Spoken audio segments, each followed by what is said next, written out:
Welcome to the Jill on Money Show. It's Sunday, January 7th, and we are here trying to provide you with unconventional and entertaining insights on your money and your life. See, I wrote that many, many years ago, and it still holds. It's good to know. And the life part is the most important because the big picture, what's going on in your life, is far more important than the money part. Of course, the decisions you make in your money life are important, but it's the life part, what you wish to do, how you want to make different changes, how you want to maybe reset what you're thinking. All those big life decisions, they have financial implications, but it's the bigger part is what you want to do. And if you're feeling unsettled and you need some help, you need a little coaching or mentoring, you need someone to prop you up. That's what Mark and I do. Just go to JillOnMoney.com, click the contact us button. Let us know if you would be willing to come on the air. That is what Cindy did. She is on the line from Los Angeles. Thanks, Jill and Mark, for having me. It's really great to be on the program. Love listening to you guys all the time. Yeah, so I have been with my company for a long time, and I have gotten to a point where I feel like I can't grow anymore and have this opportunity to move to the East Coast and live with my sister and her family, rent-free. And I thought it would be a great opportunity for me to find a different, line of work. I wasn't really inspired by my work in recent years. And now I feel like might be the best timing for me to do that. I'm fortunate that I have no debt. I have a good amount of savings. I have a good amount of retirement funds. And so I feel like I could give myself that gap year that people talk about for college for myself as I approach my, sort of new chapter. Cindy, I love this. How old are you? I am approaching 50 in November. Okay. And tell us, how much have you been making? So what do we have to fill up to make this gap year work for you? Yeah, I was making probably like 130 before tax. Mm-hmm. And you were putting money into retirement off that 130, right? Yeah, I would say more recent years than I have in the past. I have to say I was financially ignorant, even though, yeah. So yeah, I've been definitely, and I had debt before too, to be honest. So yeah, as I ended up having no debt, I definitely was able to put in more money for my 401k. How much have you saved in your 401k so far? So overall, it's about 980 almost a mil. That's nice. Yeah. Feeling good about that? I am. I'm really surprised and very proud of that. You should be. That's amazing. If you look at your non-retirement side of the equation, do you have some money set up in an emergency reserve? I have about, I think I am approaching 40K. Okay. Any non-retirement investing, any little fun money account? Yeah. So I actually have about 100K in various stocks through TD American Trade and just recently in Vanguard. Okay, great. That's great. Okay. You own a home? I do not. I rent currently. When you think about like Cindy's life, what's the nut that you think about, like your expenses but also add in having fun too? With rent and everything in Los Angeles, it was probably averaging like 4K a month. As you look at your next chapter, you know what you do now. I'm not going to ask you exactly what you do now, but and you think about what you would do next. Do you have any idea about what direction you want to go in? I don't. I have too many interests. And so what I was proposing with my sister was that during the gap year that I take the opportunity to play with different jobs, part-time or so, to really figure out where I want to focus on after a year. Okay. So if you move in with your sis, right, do you want to you want to help her out in some way, like some amount of money every month? Yeah, I was thinking through my emergency funds for the immediate, months, like 500. Okay. Right, 500 a month, help with utilities, etc. Yeah. Now, does she have a family? Is she single? What's her situation? Yeah, so she has a family. Her husband and her have three kids from age 5 to 12.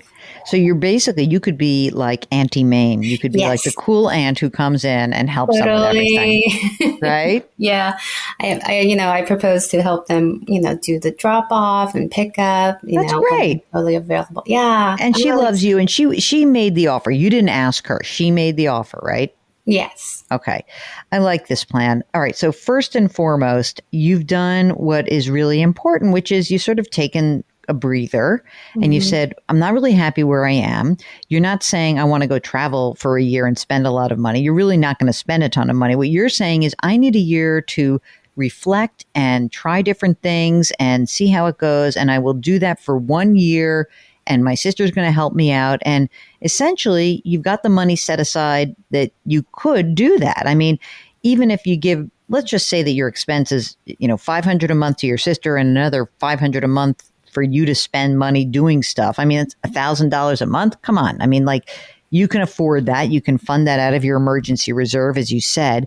Is there anything about the plan that causes you anxiety?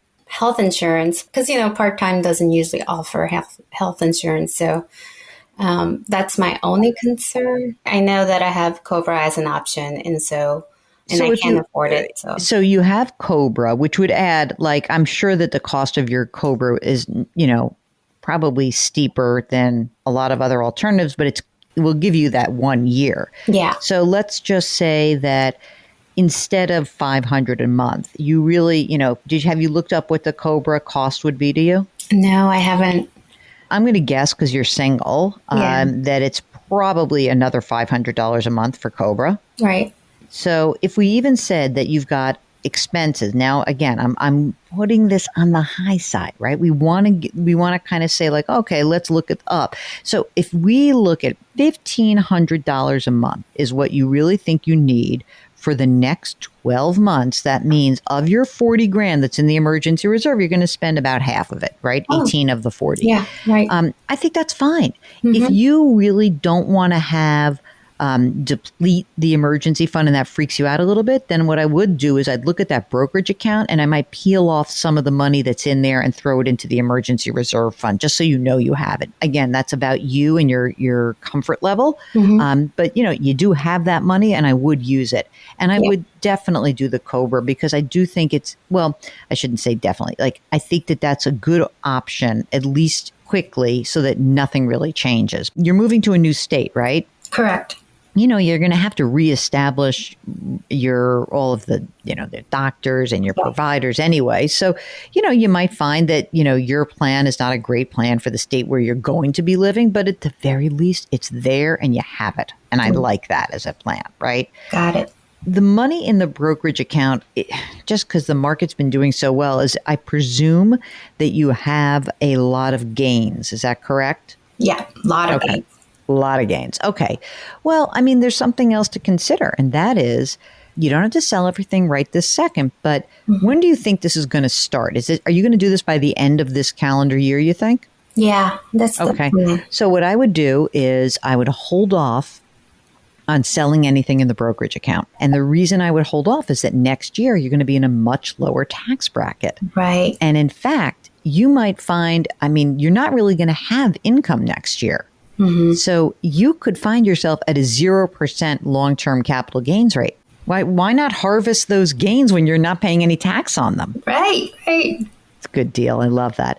When you, I was going to say retire, when you leave, you will have all this money in this account. And do you feel comfortable managing this account yourself? Yeah, I mean, I sort of set up the Vanguard in thoughts of that, Good. being Okay, able good. to roll it over. Yeah. Fantastic. So you'll do the direct rollover, and that's perfect, perfect, perfect. I think that this is a good idea.